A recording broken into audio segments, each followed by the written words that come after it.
Let me call us all together, please.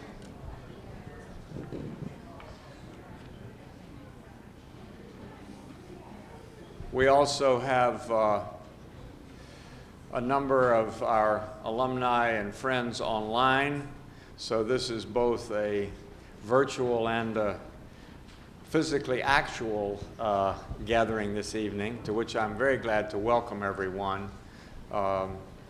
And it's the beginning of a new year, a new academic year for us, and I think in terms of alumni affairs, it's the beginning of the work of a new alumni council and new alumni leadership.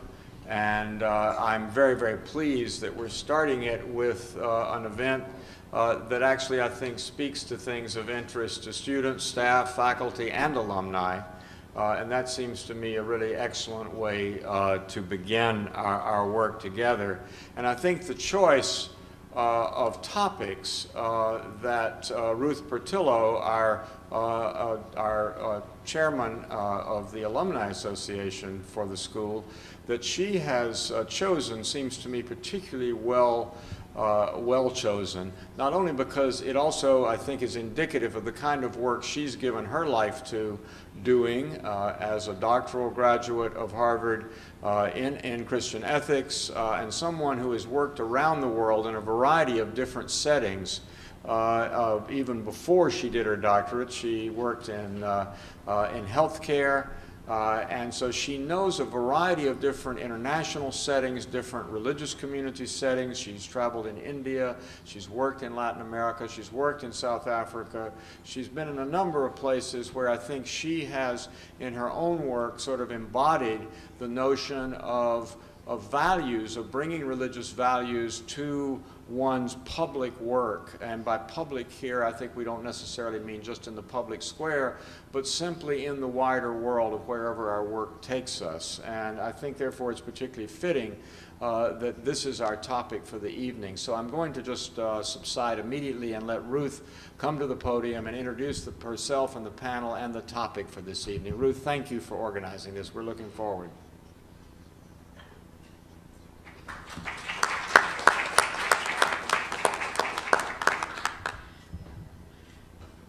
Well, I certainly join Dean Graham in welcoming all of you to this session. Those of you who are sitting here in this room, the Brown Room, where most people who are here via the virtual means we have available to us today have all been at some time in your life, and also for all of you in all the time zones. I think we have a variety of people who have shared their interest in joining with us today.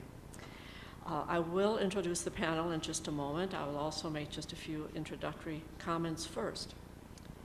I first want to welcome you to this inaugural session of a year-long conversation with alumni around the world and here, and other people who are in the Harvard Divinity School community. The theme, as you know, is living core religious values in public life. Harvard Divinity School is a place where there's room for broad interpretation of religious. But this choice of word was very intentional for me. I believe it's a rich soil to plumb, because a majority of our constituents do profess some religious affiliation or leanings or early influences. And those religious roots usually do have practical, existential, spiritual, and ethical teachings. Teachings that have ramifications for our continued formation over our lifetimes and the everyday understanding of what matters most, both personally, for our personal lives, and as we find our way, as Dean Graham said, in the wide world of the public arena. Now, the members who do not have religious roots or profess religious values also have an opportunity to contribute substantively in the discourse with those who do. And I think the result is that we do have an opportunity for mutual enrichment of perspective, and that is manifested in the overall engagement of the HTS experience. And part of what we're exploring this year is Is this assumption correct? Do we, in fact, integrate this sufficiently, and how? And what are ideas for how to enhance this opportunity? At this year's opening convocation, the 3 Harvard Divinity School professors spoke on diversity, noting that Harvard Divinity School is a place where diversity of religions, including the values each brings to the whole, must be respected and will be respected by being integrated into the core of the HDS identity through examining and testing of wherever our starting place is when we arrive, or in our various functions here. So in our conversations this year, we're taking this on, we're inviting it in, and inviting each of you to participate through your communication with our staff, through communication with the council, through sessions like this. And this is just the beginning. There'll be more to come, so watch for more to come. In our conversations, there are going to be 2 meanings that living carries. They're deeply related, but listen to them as distinctions as well. Most of our cherished values that give grounding to what matters most not only for our survival, but our flourishing as well over time, are themselves living entities, like yeast, or catalysts that mature and mutate to continue their enlivening action as the circumstance changes, the organism changes, time passes.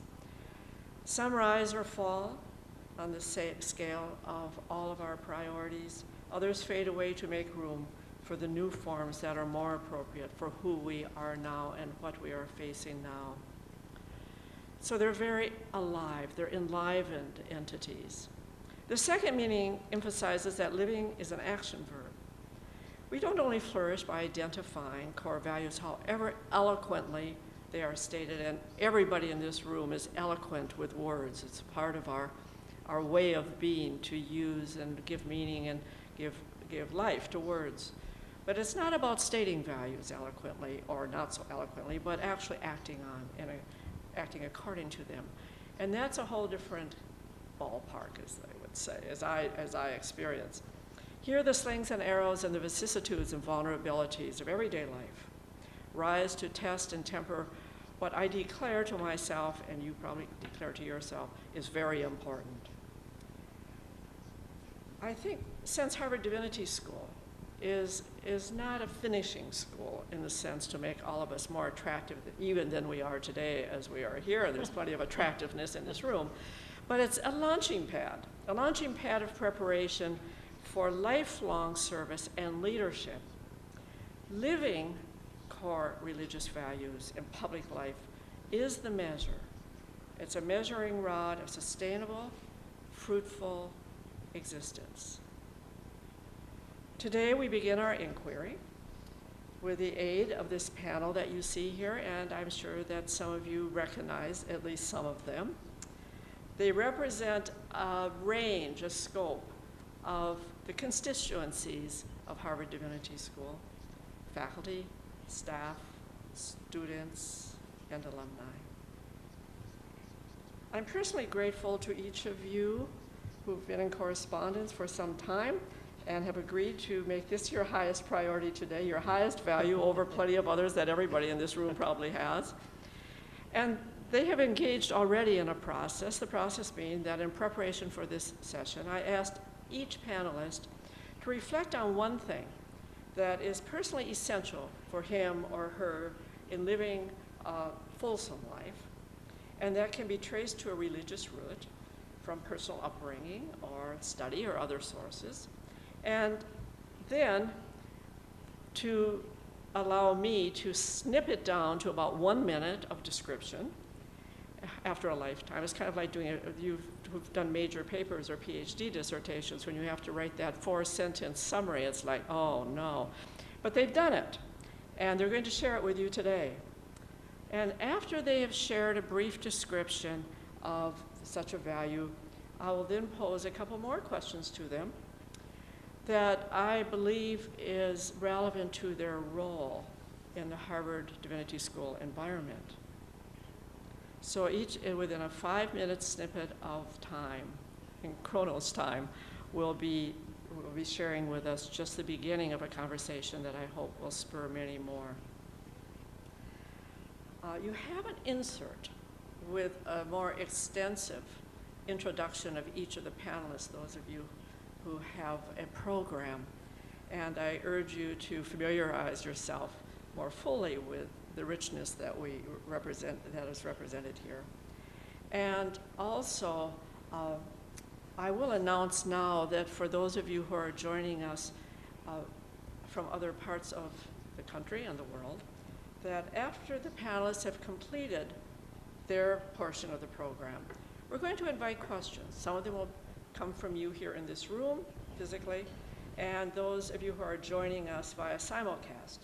And for those of you at a distance, send your questions via Twitter by adding @HDS News to the end of your tweet. This is foreign language to me, by the way. Thank you, Anissa. I needed every word. You may also submit them via Facebook by posting to the Harvard Divinity School wall. So via Twitter, by adding HDS News, @HDS News to the end of your tweet, and submitting via Facebook by posting to the Harvard Divinity School wall. Please, if you do have a question or a comment and would like it brought before this group, we'll take as many as we can. And Michael, will you collect them as they come in? I mean, because there'll be some from the room too. And then I will take as many as we can when this is done. So we're ready to go. Those were all prologue to the real action of this day. We're going to begin. I'll introduce first our two faculty members, Reverend Dudley C. Rose, who is an MDiv alum of HDS, and also the Associate Dean for Ministry Studies and Lecturer on Ministry. And next to the other end there, Professor Cheryl Giles, an MDiv graduate and of HDS, and also the Francis Greenwood Peabody Professor of the Practice in Pastoral Care and Counseling. So first, Dudley Rose.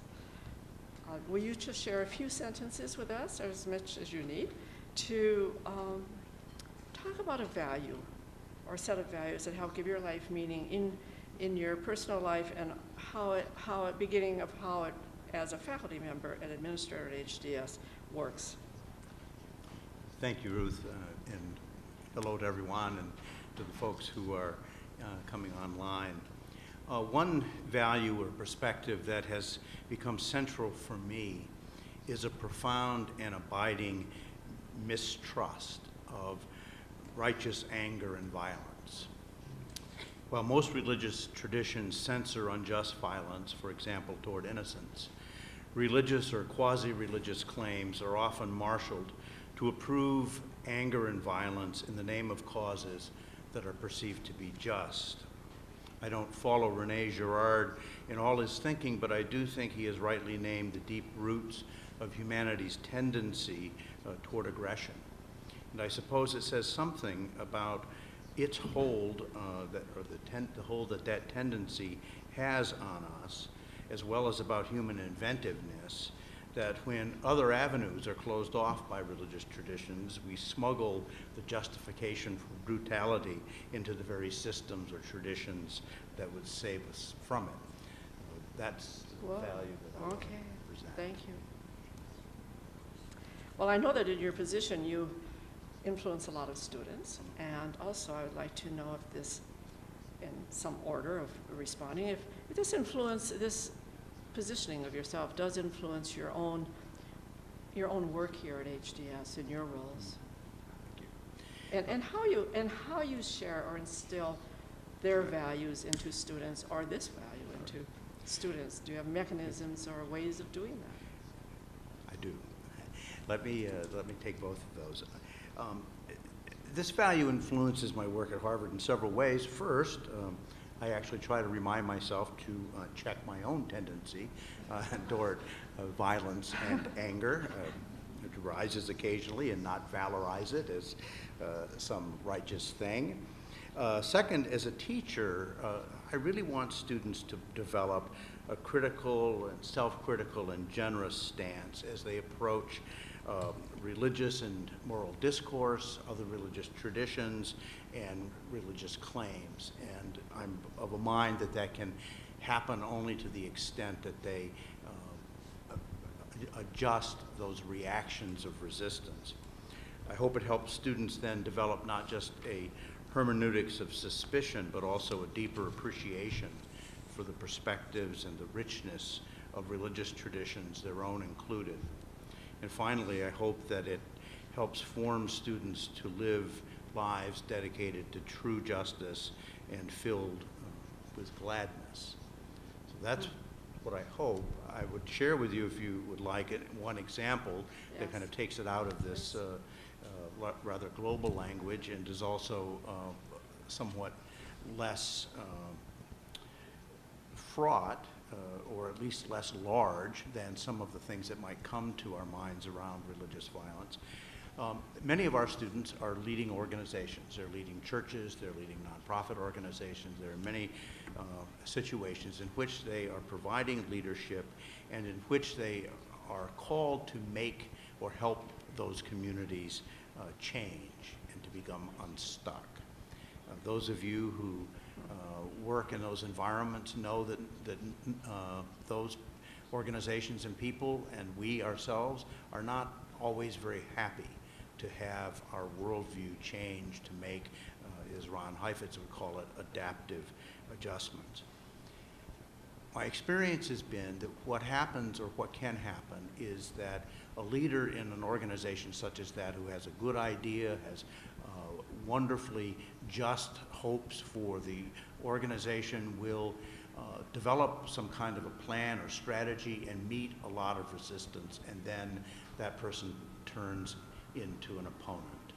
And the leader then develops a rather righteous approach to dealing with this person as an opponent rather than as someone with whom they work and for whom they care. And so what I try to instill in the students that is something that I take from Ron Heifetz and Marty Linsky, that we owe in those situations the most pastoral care to those people who are our opponents, because we want them to change the most. Thank you. Would you say that last paragraph again? Sure. That last sentence.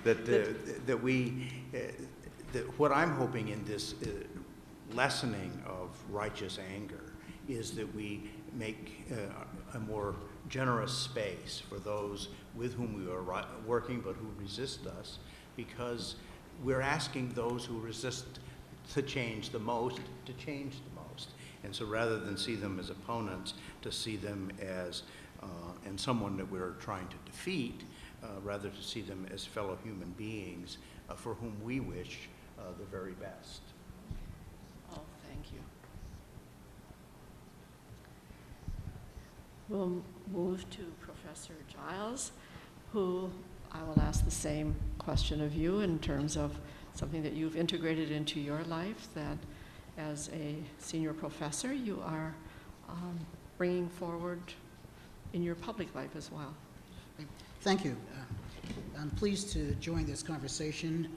It's an opportunity for me to think more deeply about something that I take for granted, namely living core values. I think of values as a way of being in the world.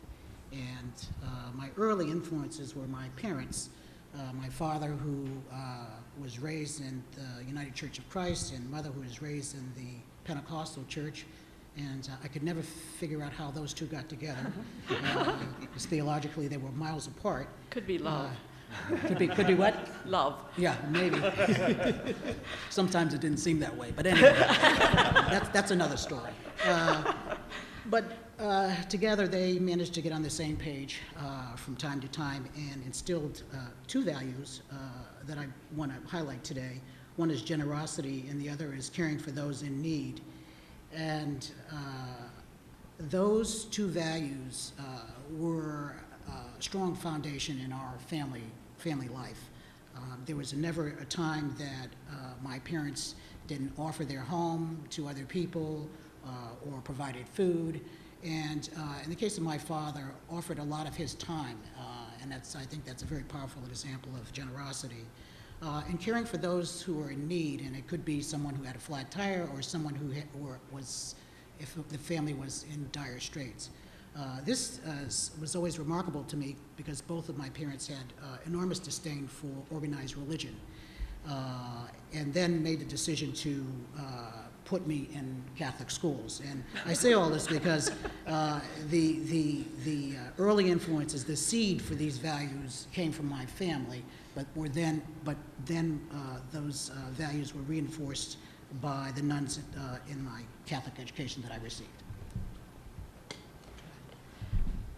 I'll take the prerogative of one comment about what you just said.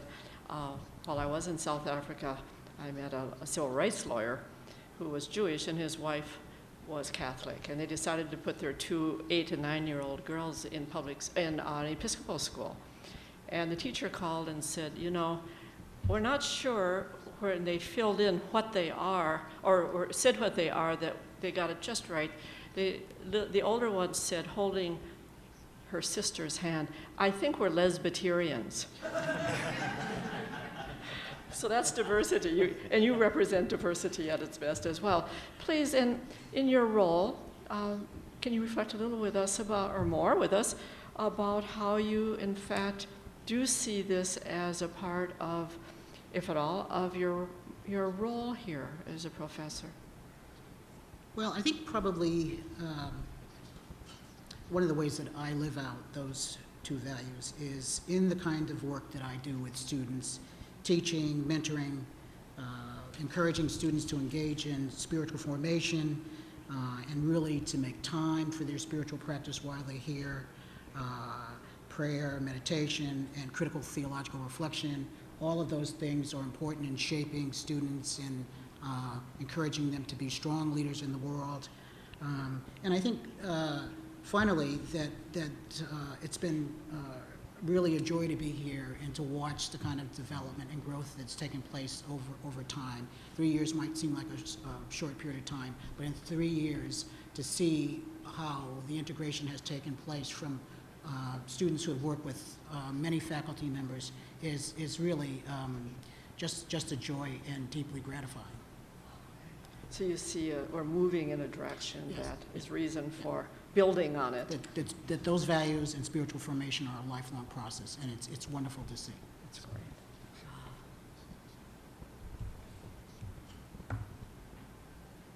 Okay, rich stuff. Next, we'll turn to Matthew Turner, an MDiv graduate also, and Faculty and Academic Affairs Coordinator now. You have a very visible role here in the school, bringing together faculty and their academic affairs, which are always very precious to them. I'm sure it leads to some interesting times. And so will you describe something for us that matters most to you, something of a value that you associate with religious beliefs, study, or upbringing that helps to ground you for this? Absolutely, thank you. I'm from a small town in Kentucky called Berea, and we take the name of the town, though not the pronunciation, from the Christian New Testament, from the book of Acts, chapter 17. Yes. And there's a story there that really inspired me and just drove me greatly when I learned of it as a child. In Acts 17, Saints Paul and Silas go to this town called Berea, and they go into a local synagogue to preach the gospel. And of course, the book of Acts says that the Bereans, accepted it with great eagerness, accepted the message. But what they did differently was that they took the message and took it back to the scriptures, and they studied what Paul was saying to find the veracity of it. And this second step, the digging deeper into the messages we receive from people and the not taking at face value, what we see in our everyday life, inspired me to do that not only in my spiritual life, but also in my day-to-day life. And do you have an opportunity, first of all, to actualize those values in everyday life? And I also have a different kind of question for you that I'll just pose right away too, that does Harvard Divinity School, speaking as just one member of the staff, do you find there are ways or not that you are encouraged to examine and test and look at your own values and be in discourse with others? Are there such mechanisms, and can it be enhanced for not only us here, but for others who might be listening and watching today? You know, I would say that on a practical level for me, the drive to not take things at face value and to dig deeper for the truth inspires me to be clear and transparent in the work that I do here. I coordinate faculty promotion reviews, and I'm also a part of a team right now that's looking to update parts of our faculty handbook. I'm sure it won't surprise you when I say that promotion reviews can be a pretty anxious time for faculty members, and there's a lot at stake for them. And I hope that in being clear about review processes and clear about the work that I'll do in supporting faculty as they're undergoing these processes, that I can help put them a little more at ease. And as far as the faculty handbook piece that I just said, I'm trying to make policies and procedures as clear and precise as possible, and to even provide explanatory charts when necessary, so that I can show that I take this stuff seriously and that I recognize and appreciate what's at stake for faculty members and the work that they're doing here. So that's a digging deeper kind of activity that you can actually bring back to yourself. Absolutely. Yes. There may be some people in academic institutions out there that would like to talk with you about that. I'm serious. Sometimes they're almost incomprehensible, and that you've taken this as a part of your task, I think, is a witness to something that you brought along. Do you think there are ways that we might enhance here what is being done? This sounds like, you've taken this individually, but can you think of forums or other ways in which that enhancement could take place? You know, one of the things that I really appreciate about HDS is that it's a place that appreciates nuance. So it's a place that things don't have to be cut and dry or black and white. And I think a part of that is recognizing that there are stories behind the selves that we bring to this community every day, and that this is a community that appreciates those stories. And so one of the things that I try to do with the students I interact with and with my staff colleagues is that to reflect upon questions like, what's at stake for me in doing the things that I do? What do I bring within myself, in doing this certain project or interacting with this person? And when it's appropriate, I encourage people to share that with one another, because that's not always going to be obvious. In sharing with one another, we can know each other better, we can work together better, and hopefully we can avoid conflict. And do you find nourishment for yourself? Everybody at this table is providing leadership, and I know some of the folks in this room, and I can only imagine some who emailed from their positions. It can be lonely out there. Is there opportunity to be nourished, to use one language for it? HGS provides a wealth of opportunities for personal development if you're willing to access them. Okay. There's noon service opportunities, which is a service, as many of you probably know, that we have every Wednesday, hosted by a different religious community. There are lectures, there are courses that we can take, but for me, mostly, it's about being in this particular community with people who are interested in a lot of the same questions that I'm asking, but also interested in listening to me tell my story. And I'm interested in listening to theirs as well. Now, this might be an opportunity to encourage any of you who are listening to Matthew if you have something that's happening in your institution at the administrative staff or faculty level that encourages this kind of sharing. This should be a part of our discourse too, if not today, for lack of time to really pursue it, but to share these opportunities across time and space according to the roles that one finds at almost every institution we have here today. Thank you, Matthew. And now to to an alumni member. I think that you represent and must not have to speak for 6,700 of us, some of whom are out there, but as a member of the council and also as an MTS graduate and working in a variety of settings, that I'm wondering if, speaking primarily from your perspective as an HDS alum, if you'll share some core religious values with you that sustained you or not, and if they've changed, some of that reflection that we've been hearing from the others. Okay. Among my core religious values is the belief that it's a justice issue that everyone should have the right to self-definition. I realize that in every case, all of who we are as human beings isn't just based upon our personal perceptions of ourselves and our understandings of ourselves. But it seems to me that in not allowing persons the self-dignity to voice their own self-definitions at key moments in life in particular, is at the root of many of the daily misunderstandings and abuses of power and injustices that people experience. And I think that this often happens daily because someone thinks that he or she interprets how he or she interprets another based upon limited information is all there is to know about that individual or that group of people.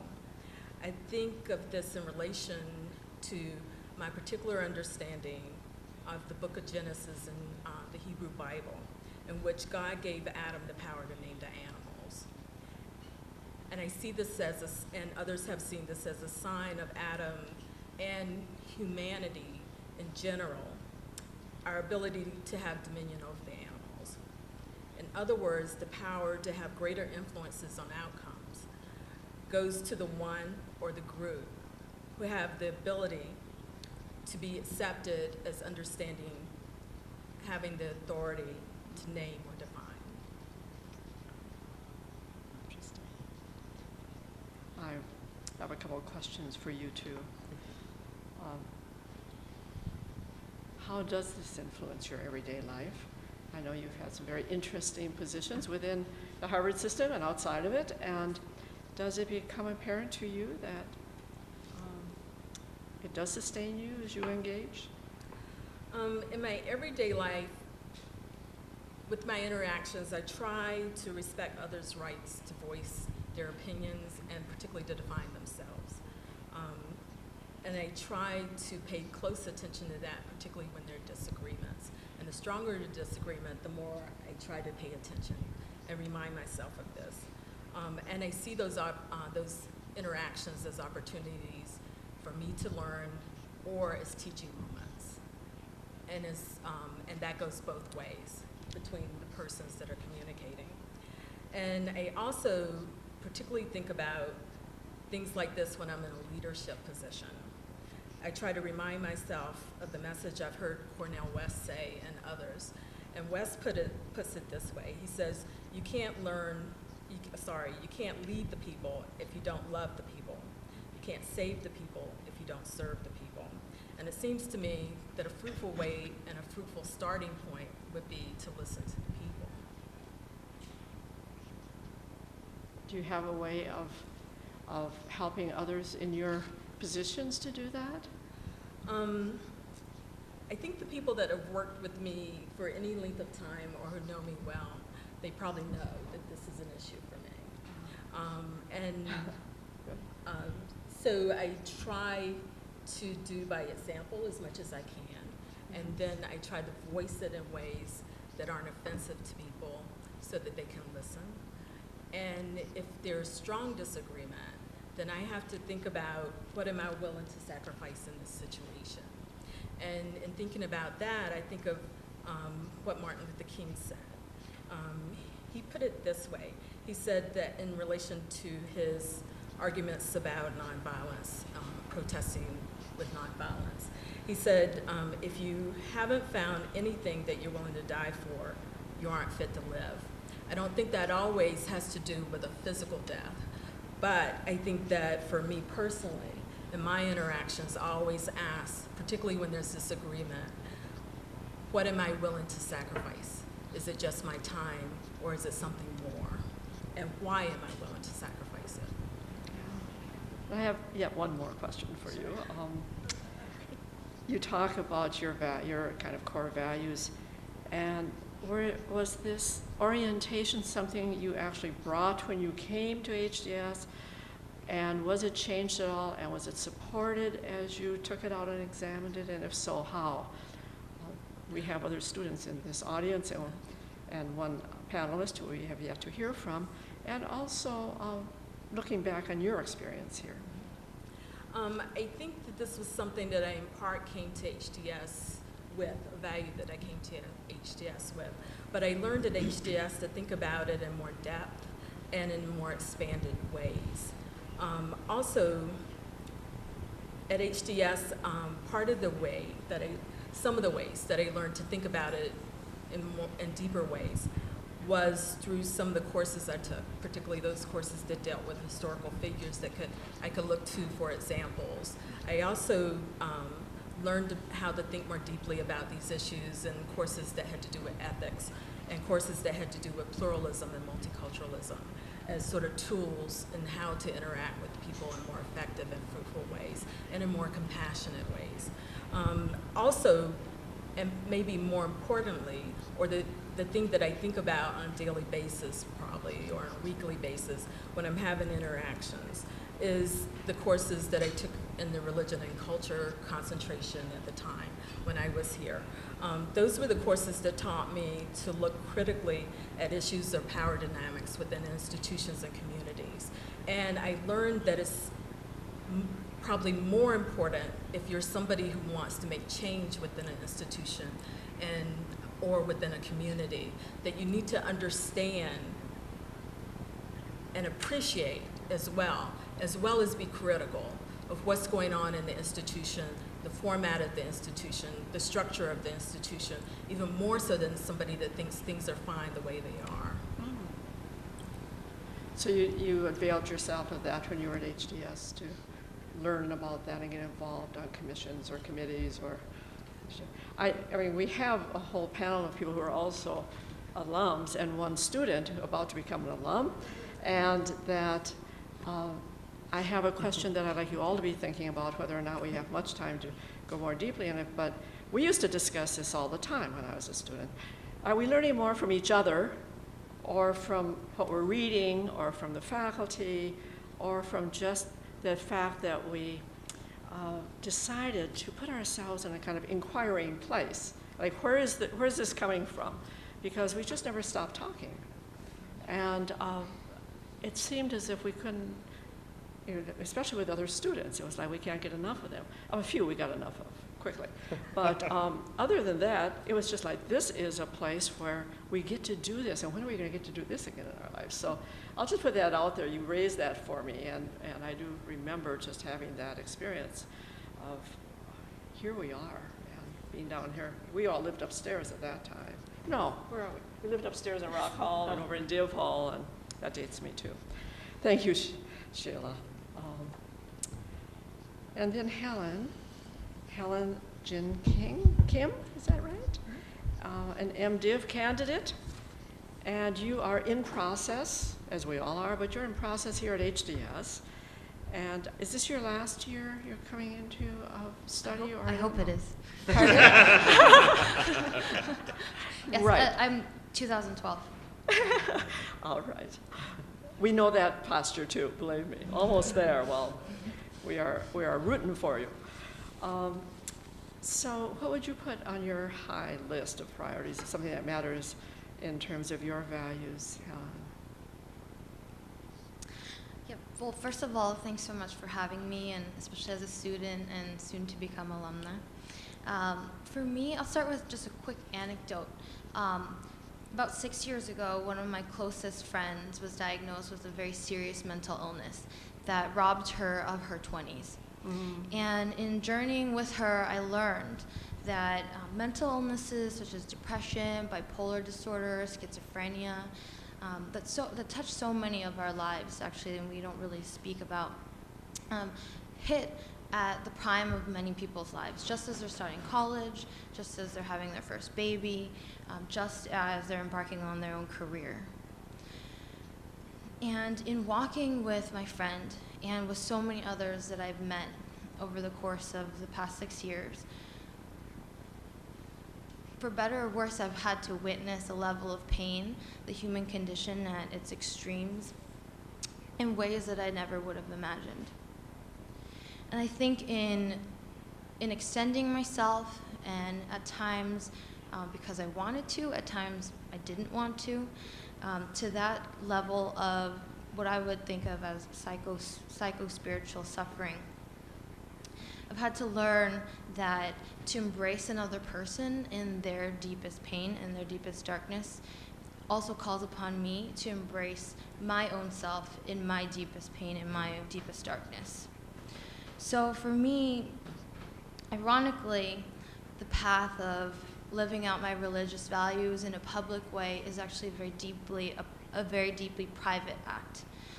One of meditation, prayer, self-reflection, self-awareness, being open to receiving the love that I feel that God would want to give me.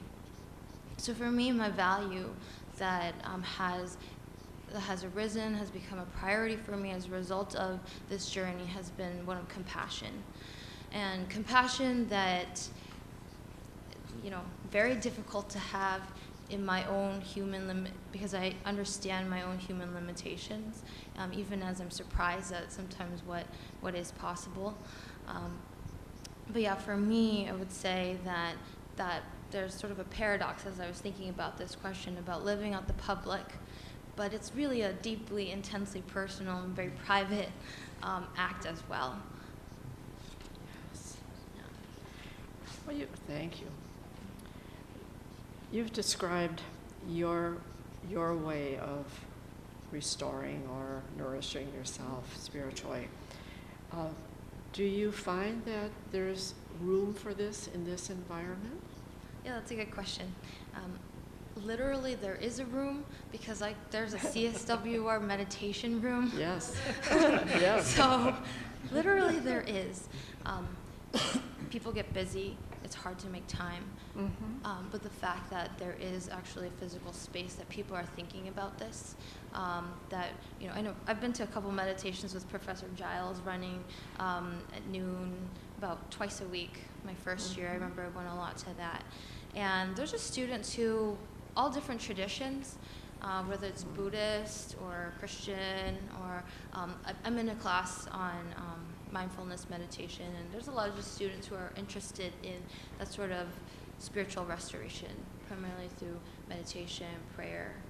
But I would have to say that it's also a choice, and sometimes I choose it, sometimes I don't, and sometimes in community we choose it together, my friends and I, and sometimes we don't. So, yeah, literally there's a room, but I think it's up to us to enter. It's an incredible room. That, if any of you have not been over there, I find that sometimes when I'm running all the way from the T, which is usually because I'm always running late, that okay, just breathe. You could breathe out if you just go to that room for 5 minutes.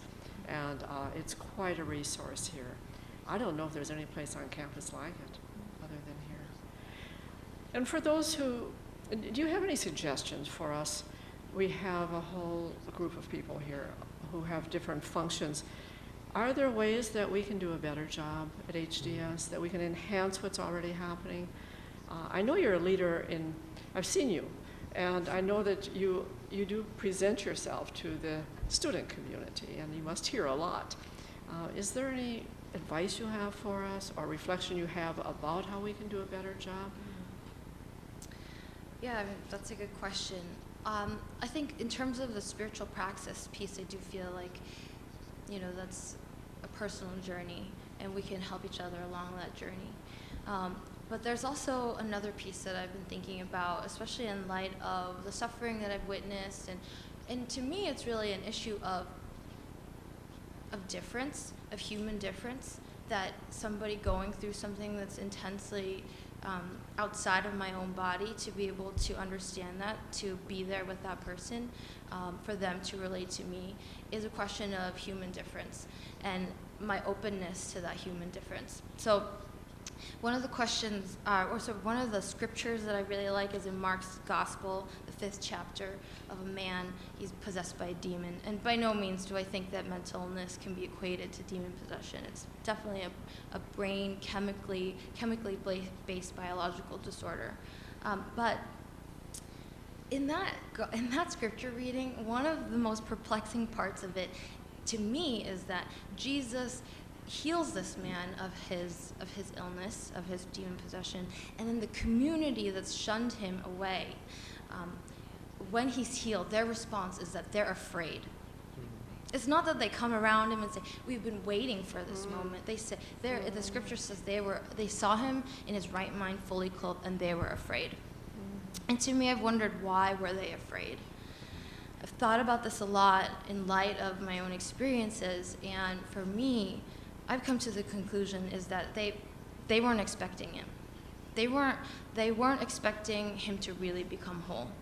They weren't anticipating that. They weren't making room for that. And so for me, this comes to the question of just in general, when we see each other in our differences, whether it's difference in race, gender, sexuality, religion, all those things, if there are ways, mental stability, illness, if there are ways where we are on different planes, where there's relationships of injustice, do we really expect each other to become whole? And when that person does become whole, are we so excited, or are we afraid? Because it takes something away from us, it puts us into question, it implicates us that maybe we've done wrong. That passage speaks to me, because I wonder if I'm somebody who would really be able to jump up and celebrate when my friends, my brothers and sisters who are suffering or have some sort of injustice in their lives, they really become whole. Will I be able to celebrate? And I think to me that's my personal invitation and challenge, and also what I would invite and challenge our greater community to. Yeah. Thank you.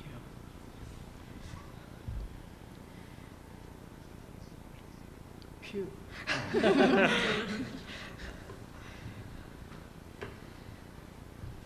I want to thank all of you, and we'll come back to that, of course, but I am wondering if there's such a range here. Did someone speak to you in a way that raised a comment or a question that you would like to share? I'll have to repeat it because it'll need to go to the whole audience. It will have to be repeated from here, but would anybody like to comment? Yes.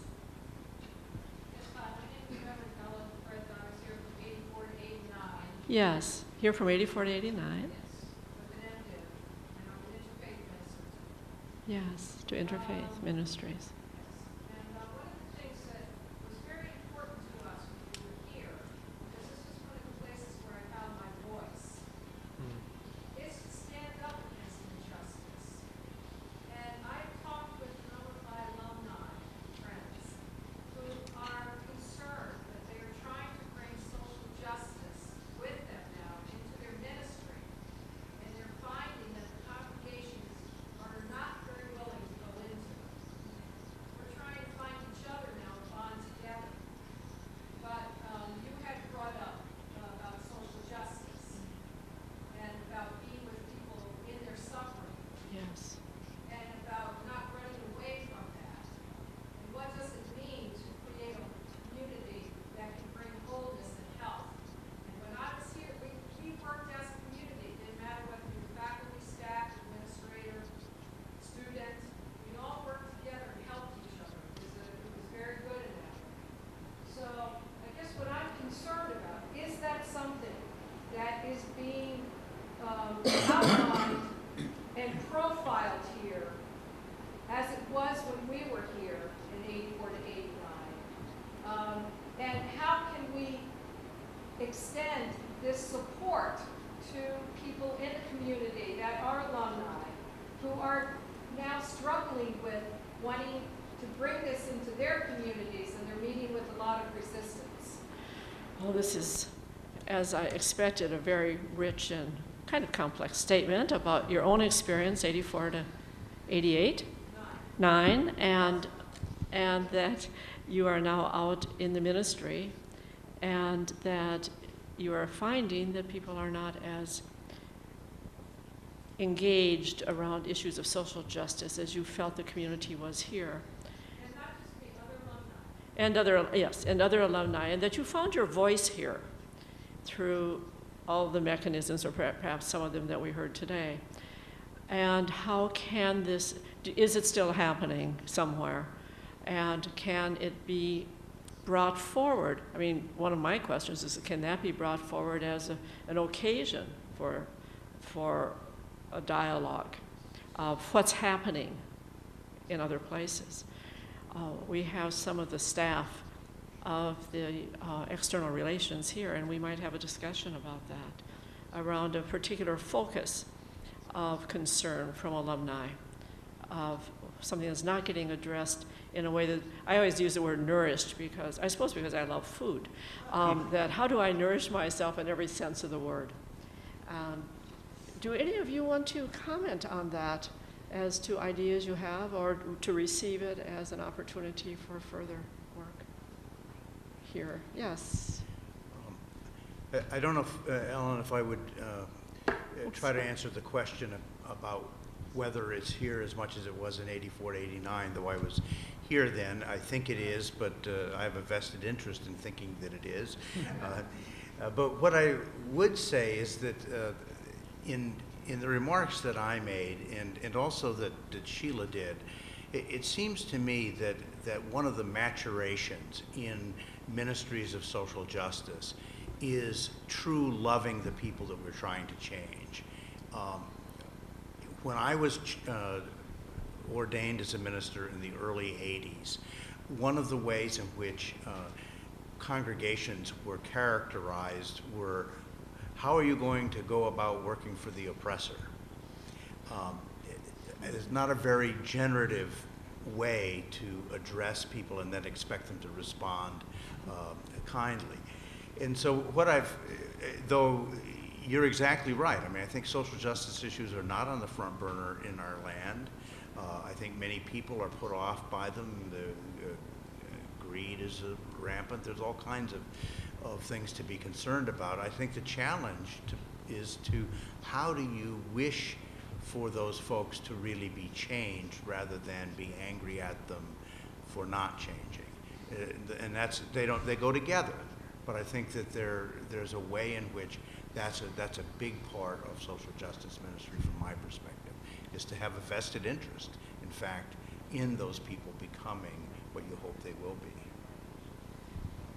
Is there one more person from the panel? We have 5 minutes left among us, and probably we'll take another question. Are there any questions from the audience that is here via video? Pardon? Okay. Another person to respond to that? Do you have anything to add as either ideas or just reflection back? Could I just add one sentence? Sure. I think that when dealing with people, particularly when they don't necessarily want to hear what you have to say, I agree with Dudley. Try to project love and think about yourself when you were at a moment where you had less wisdom than you do now.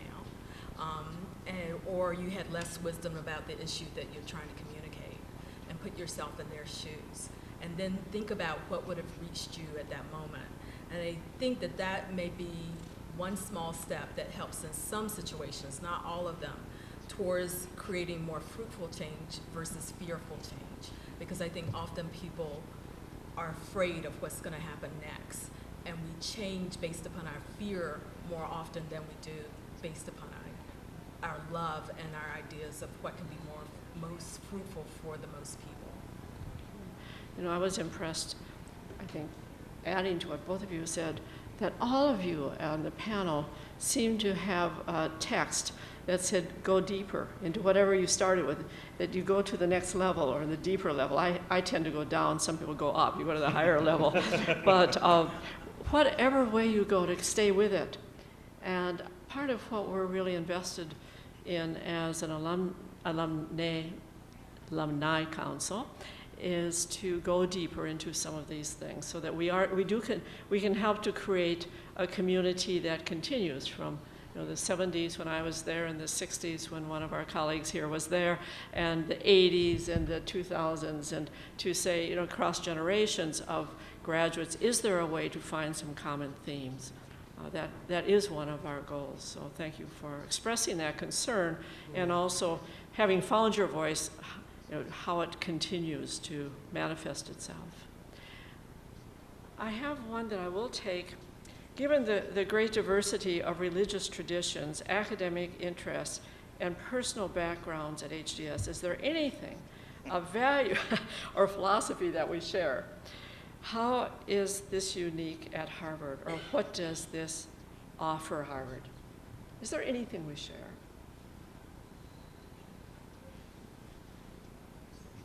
Is there common ground? Sure.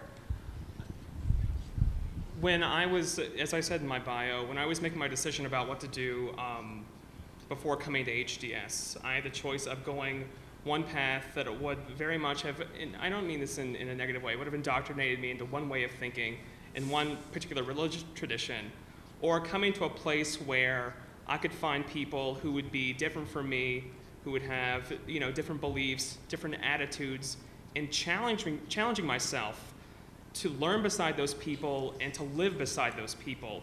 And I think that's one of the great things about HDS, is that we are a place that prepares people for ministry of multiple forms, and that prepares people for different types of scholarship, and yet we all have to be in the same classroom. We all have to find that same piece of common ground to have a conversation with one another. And that could be as simple as, we're all human beings. We have one Earth. This is all we got. We have to be here together. We have to figure this out.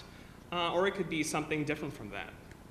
But I think it's really HGS's diversity and the willingness to speak to the drives behind our diverse selves that makes this such an exceptional place. Well, I have this is the least part of the job that I really like, which is to say we're going to lose everybody that's not sitting in this room in 1 minute. And so I will conclude this beginning conversation, not conclude the conversation, but I hope, we're not wrapping this up in a bow. This is to get some things out on the table. The thoughtfulness, prayerfulness, whatever it was that you used to prepare yourself, you have done exactly what can help to be contagious for everybody, to be thinking about what is it in my life that I can bring, what are my values, and what are the opportunities here to enrich them, share them, and when necessary, make some changes. So I'm especially grateful to you as panelists for the extra effort you put into making this moment happen. And I also do want to mention some other people that absolutely were essential in making it happen. Michael Getz, our staff person who is, as I sit in a conference call today with the whole council, that I think he types in his sleep because he never stops.